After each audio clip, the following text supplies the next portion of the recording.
የሽምቅ ውጊያን በሚመለከት እኔ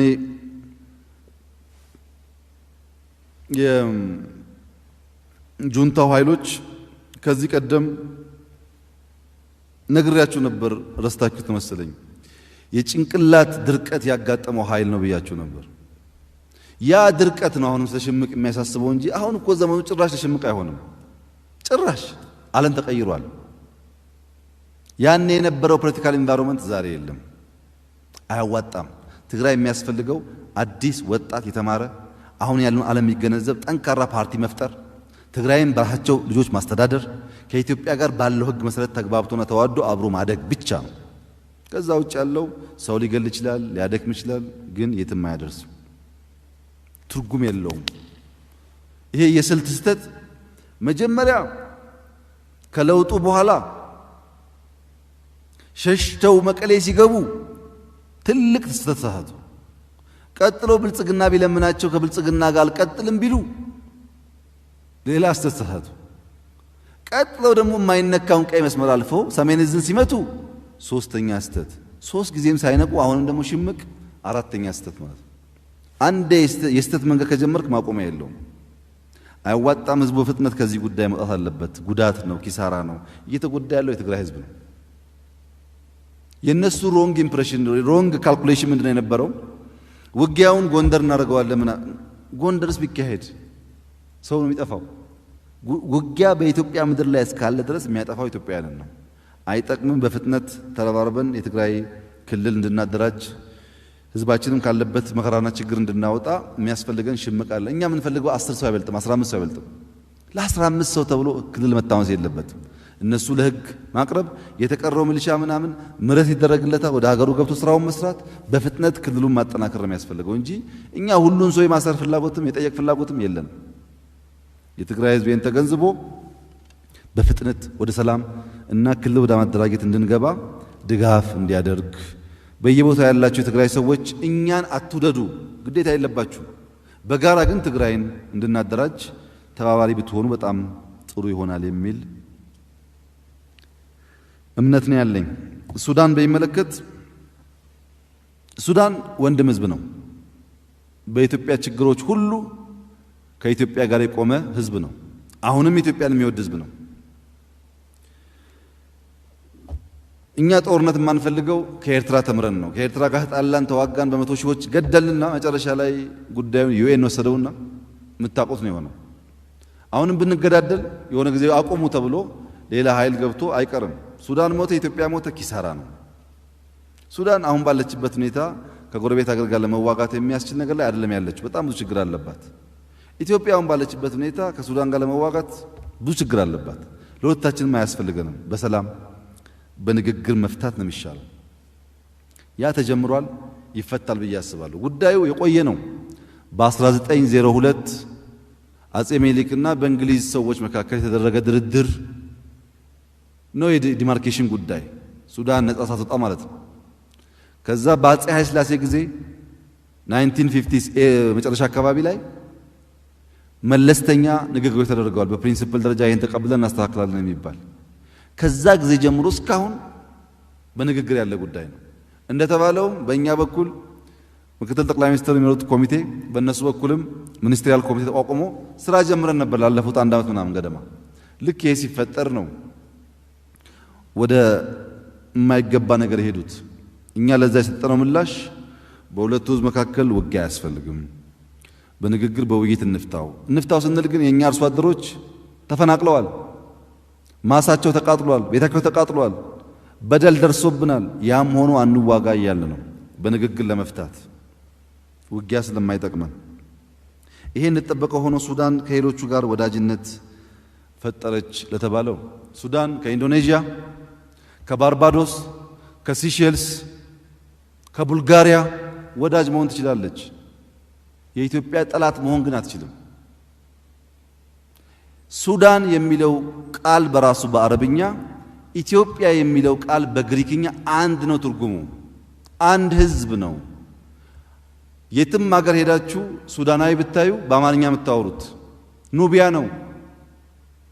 ኢትዮጵያን ከሱዳን መለየት አይቻልም። ከሌላ ጋር ወዳጅ መሆን ግን ይቻላል፣ ችግር የለውም። እኛም ከሌላ ወዳጅ መሆን እንችላለን። ሱዳን ጠላት ማድረግ ግን አንችልም። በብዙ ነገር አንድ ህዝቦች ነን። ተዋደን ተከባብረን አብረን ይኖር ወደፊትም አብረን የምንኖር እና ወዳጅነት ችግር የለብንም። ከማንም ወዳጅነት ይቻላል። ያ ወዳጅነት ኢትዮጵያን ጠላት ማድረግ ከሆነ ግን ዋጋ የለውም። አንድ ህዝብ የሚለይ ስለሆነ አይፈይድም፣ አይጠቅምም። መታረም መታየት ይኖርበታል የሚል ሐሳብ ነው ያለኝ። ህዳሴን በሚመለከት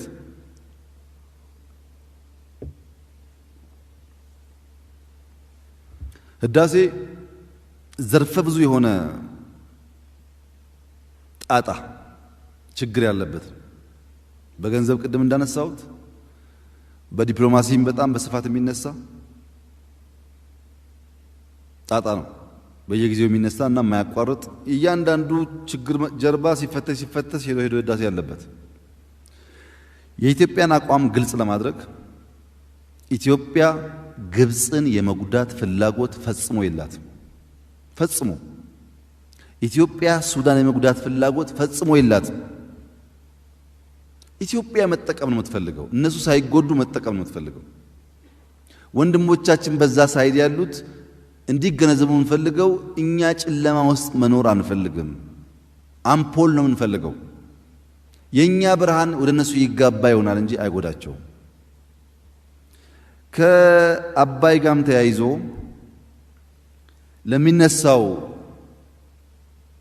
መከራከሪያ ሐሳቦች አባይ ወደ ካርቱም ሄዶ ናይል የሚባለው ውሃ ጋር የሚገጥመው 85% በላይ ሼር ያለው ውሃ ነው። የኢትዮጵያ መንግስት የተከበረው ምክር ቤት እንዲገነዘብ የሚያስፈልገው የአባይን ውሃ ባለፈውም አልገደበም፣ በሚቀጥለው ክረምትም አይገድብም። የተከለከልነው ዝናብ አትገድቡ ተብለን ነው። የአባይን ውሃ ብንገድብማ አሁን ዛሬ እንገድብ ነበር። ዛሬ አባይ እኮ ይፈሰን ያለው ከጣና የሚሄደው ውሃ ባለፈው ወር ነበር፣ የዛሬ 3 ወር ነበር። አልነካ ነው። እኛ እኮ ክረምት ላይ ዝናብ ሲዘንብ ከሚዘንበው ዝናብ 5% ማክሲመም ነው። አንችልም ማስቀረት በጣም ብዙ ስለሆነ ዝናብማ ትጠቀሙ። ይህ ትንሽ ይከብዳል። ብዙ ጊዜ ሲነገር አባይ ተገደበ ይባል። አባይ አልገደብንም፣ እንዳትሳሳቱ። አባይ ከጣና የሚወጣ ሁሌ እንደፈሰሰ ነው አመቱ ሙሉ። በክረምት ወራት ግን ከሁሉም ተፋሰስ ቦታዎች የሚዘንበው ውሃ በጣም ከፍተኛ ስለሆነ ከሱ ትንሽዬ ለማስቀረት ጥረት ያደረግነው እና ጣና ተጠቀሙ ተብለን ዝናብ ተጠቀሙ ተብለን እኛ ታዲያ እንዴት እንሆን? አሁን ደግሞ ዳመና እያዘነብን ነው። እሱም ካልተጠቀምን ችግር ነው እና ህዳሴን ስንሰራ ማንንም መጉዳት ፍላጎት የለንም። እንዲያውም አብረን ኢንቨስት ብናረግ ጥሩ ነው። ኢነርጂ ላይ በጣም ብናረግ ኢትዮጵያ ፖቴንሻል አላት። ኢነርጂ ላይ ኢንቨስት እያደረግን እርሻ ደግሞ ሱዳን እያደረግን አብረን ብናርግ ጥሩ ነው። እኛ ፍላጎታችን አብረን ማደግ ብቻ። ነገር ግን ህዳሴ በጣም ብዙ ፈተና ያለው ቢሆንም ቴክኒካሊም በገንዘብም ብዙ እየተፈተንበት ያሉ ጉዳዮች ቢኖሩም ለኢትዮጵያ ህዝብ ቃል በገባ ነው መሰረት እናሳካዋለን። ይሄ የሚታጠፍ ሐሳብ አይደለም። የሚቀጥለው ክረምት ውሃ አያያዝ ጋር ተያይዞ ኢትዮጵያ ውሃ እንዴት እንደሚሞላ ሳትፈርም ውሃ ይነሳል። የግብፅና የሱዳን መንግስት ዝግጁ ከሆኑ ውሃ አሞላልን በሚመለከት ኢትዮጵያ ነገ ጠዋት ለመፈረም ዝግጁ ናት። አትፈርም እየተባለ እንደሚነገር አውቃለሁ። ዝግጁ ነን። እኛ ውሃ የምንይዘው እኮ በህግ ነው። ቴክኒካሊ በሚታወቅ ስርዓት ነው የምንይዘው። ዝግጁ ነን። ነገር ግን ውሃ አሞላሉንና ኦፕሬሽኑን አንድ ላይ እንነጋገር ከተባለ ደግሞ ጊዜ ስለሚወስድ የሚያከራክር ጉዳይ ስላለ የዘንድሮ ክረምት ያልፋል። የዘንድሮ ክረምት ማለፍ ማለት የተከበሩ የግብፅ ወንድሞቻችን እንዲገነዘቡ የምንፈልገው $1 ቢሊዮን ሉዝ ማድረግ ነው። በየዓመቱ ኢትዮጵያ $1 ቢሊዮን ሉዝ ታደርጋለች። ይሄን ከየት አባት ያመጣዋለሁ? በትግራይ $1 ቢሊዮን አጥፍቼ እንደገና ደግሞ እዚህ ውሃ ባለመያዝ አይመችም፣ አይቻልም። እሱ አስቸጋሪ ነው እና ውሃውን እንይዛለን። ውሃ ከመያዛችን በፊት የሚደረግ ድርድር ካለ ዝግጁ ነን። ውሃ ስንይዝ እነሱም በማይጎዳ መንገድ መሆን ደግሞ እርግጠኛ ሆነን እንሰራለን። ወንድሞቻችን እንዲጎዱ ስለማንፈልግ 6 ቢሊዮን ዛፍ እንተክላለን፣ እሱም ዝናብ ይጨምራል። ይሄ ዳመና ማዝነብ ቅድም አላነሳውላችሁም እንጂ ሁለት ቴክኒክ ነው ያለው። አንደኛው ከምድር ወደ ሰማይ በሚተኮስ ጨዋማ ንጥረ ነገር ባለው ነገር ነው የሚዘንበው። ሁለተኛው አየር ከዳመና በታች በማብረር እነዛ ነገሮች በመርጨት ነው ዝናብ የሚዘንበው። በጣም የሚገርማችሁ ቴክኖሎጂው ግን ዝናብ በዘነበ ቁጥር የዳመና ቁጥር ያድጋል። ስለዘነበ የሚጠፋ እንዳይመስላችሁ፣ ባዘነባችሁ ቁጥር ዳመና የበለጠ እየተከማቸ ነው የሚሄደው እና ኢትዮጵያ ውስጥ ዝናብ እየበዛ ይሄዳል። ችግኝ የተከልን ነው፣ ዳመና እናዘንባለን። የኛ ጎረቤቶች ሁሉም በቂ ውሃ ያገኛሉ። በቂ ውሃ እንዲያገኙ የኢትዮጵያ ሕዝብ በነፃ ችግኝ ተክሎ እየሰራ ነው። እኛም ደግሞ እንድንለማ እነሱም ትብብር እንዲያደርጉልን በሰላም ብቻ ጉዳዩን እንዲያዩት ነው መልእክት ማስተላለፍ እንፈልገው። ህዳሴን በሚመለከት ግን የፈለገ ፈታኝ ነገር ቢኖር ያው በተገባው ቃል መሰረት የሚፈጸም ይሆናል። ምርጫን በሚመለከት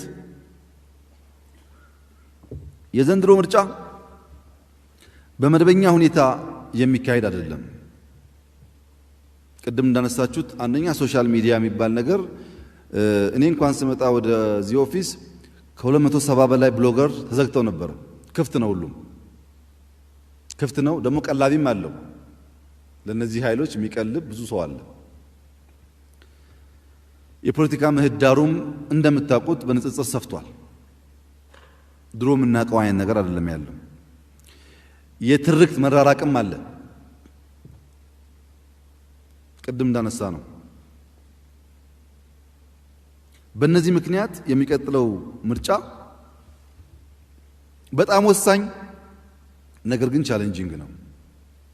በዚህ ምርጫ ለመወዳደር ፈልገው ዝግጅት እያላቸው የሚወጡ ፓርቲዎች በሚመለከት መንግስት ከግማሽ መንገድ በላይ አነጋግሯል፣ ለምኗል፣ ደግፏል።